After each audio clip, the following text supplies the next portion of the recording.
Et on se transporte tout de suite au centre-ville de Montréal pour prendre à la fois le pouls des partisans, mais également voir comment ça se passe. Est-ce qu'il y a eu des débordements? A priori, Véronique, tout se déroule rondement, mais sous très, très forte présence policière. Ah oui, effectivement, très forte présence policière.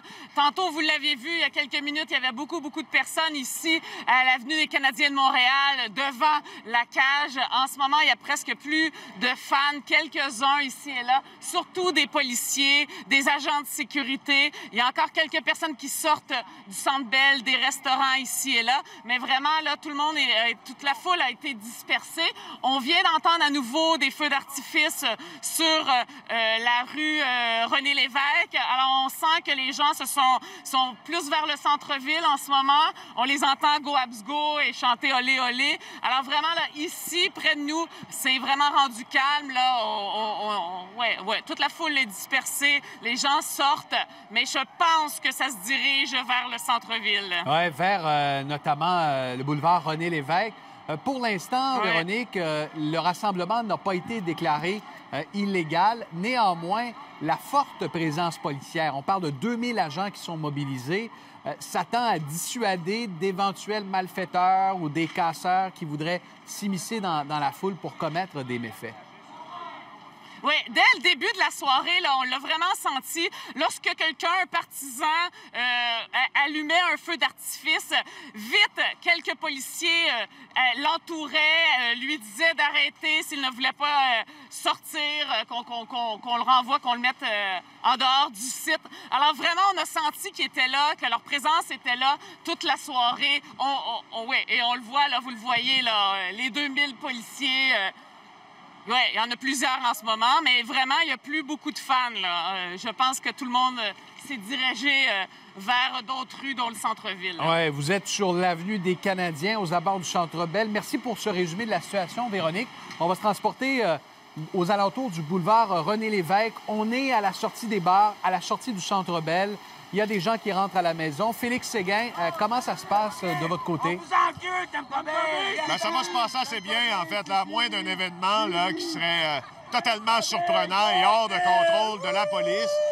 On peut dire que la dernière poche, si vous voulez, de résistance, appelons ça ici, parce que l'atmosphère est somme toute bonne enfant, située au coin des rues Drummond et René Lévesque. Mais on parle de quelques centaines de personnes, pas plus. Effectivement, comme le disait ma collègue Véronique Lauzon, des gens qui vont se diriger au centre-ville pour finir cette soirée-là, autant que faire se peut, puisque l'heure de fermeture des bars n'est pas à la faveur de ceux qui veulent, à la faveur des oiseaux de nuit. Alors, voilà ce qui s'est passé. Si on résumait l'intervention des policiers depuis le début des festivités, 2000 policiers en place, comparativement aux 600 qui étaient présents lors du match du 24 juin, avec un appui de la Sûreté du Québec en plus. Ça fait en sorte que à peu près tous les coins de rue du centre-ville, Pierre-Olivier, sont couverts par la police. Alors, c'est donc dire qu'avec 2000 policiers qui ne sont pas tous formés en maintien de l'ordre et en répression, c'est probablement là, que tout se terminera comme il se doit. On a vu, on semble avoir vu une personne qui avait été cueilli là, de cette foule-là qui lançait des projectiles. A-t-il été arrêté? Ce sera l'heure des bilans demain.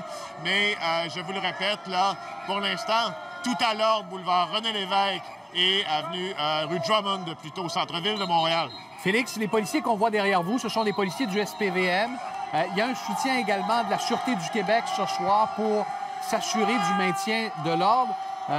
Les policiers là, ne sont pas très patients, et ce, depuis la fin du match. Là, on n'a pas perdu une minute pour évacuer la foule, pour inciter les gens à quitter le cœur du centre-ville.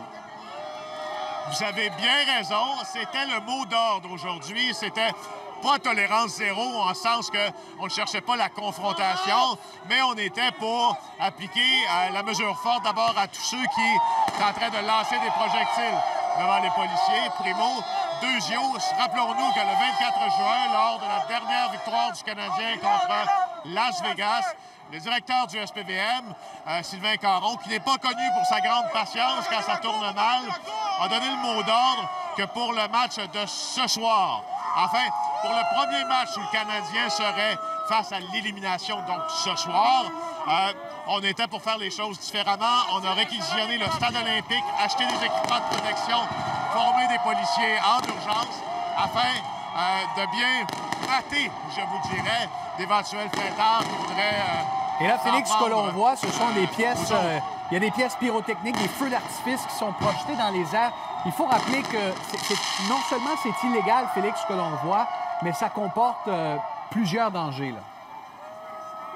Oui. En fait, Pierre-Olivier, dans le cadre d'une manifestation où plusieurs personnes sont venues ici pour profiter de la soirée, ça peut être très, très dangereux parce que les gens ne voient pas d'où viennent ces feux d'artifice. Vous avez raison que c'est illégal. En fait, même si on pousse l'affaire jusqu'au bout, on pourrait même accuser quelqu'un en vertu de la loi sur les explosifs, si ma mémoire est fidèle, d'avoir fait détonner ce genre de pièces d'artifice en pleine foule. Alors, ça va jusque-là, vous voyez. Mais c'est surtout... Bon, il y a la question de la loi, puisque prévoit le code pénal là-dessus, mais c'est surtout la question de s'assurer que les gens manifestent en sécurité. Alors, c'est un peu ça qui est en cause ici. Et si les policiers devaient dire que c'est assez... évidemment, Félix. En surnombre, pour prendre une analogie du hockey, Pierre-Olivier, par rapport aux fêtards qui sont ici. Voilà. Les policiers qui vont tenter d'être en avantage numérique jusqu'à la fin de la soirée. Ben, revenez-nous s'il y a du mouvement. Pour l'instant, somme toute, tout se déroule rondement au centre-ville de Montréal. Soyez prudents, Félix, et revenez-nous s'il y a du mouvement.